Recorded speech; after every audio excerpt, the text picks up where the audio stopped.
I have to admit, this one made me chuckle a little bit. Canva took 5,000 employees, gave them a week off, and said, go explore AI.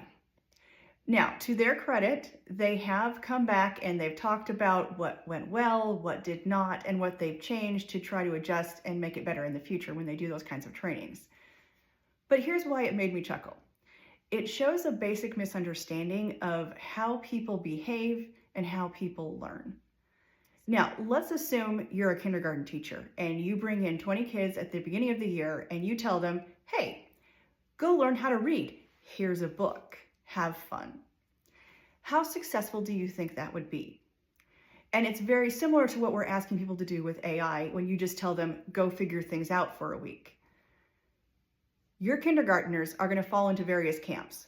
Some of them may have already learned how to read, so they're going to have no problem with it. And if they don't know a word or two, they're going to hack it, they're going to try saying it out loud and go for it. Some kids might think, well, you know what?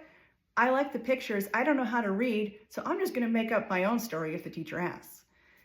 But there's also going to be a group of kids who don't know how to read, and even though they like pictures and books, they're just going to freeze. They're not going to know what to do, and they'll just shut down.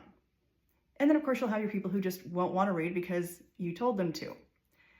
So it's a fundamental misunderstanding, again, of how people learn. And I find it very instructive, something that my mother used to say. She taught kindergarten through 6th grade for about 30 years. And she always used to tell me, teach the child, not the curriculum. So in this case, applying it to AI, don't assume that everybody is going to learn the same. Teach each person and to what extent that they need it.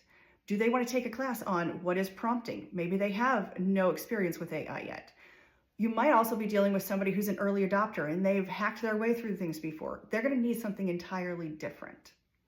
So what have you found to be the most helpful when you're talking about AI with your teams? What are they really looking for? Not necessarily just what you want them to learn.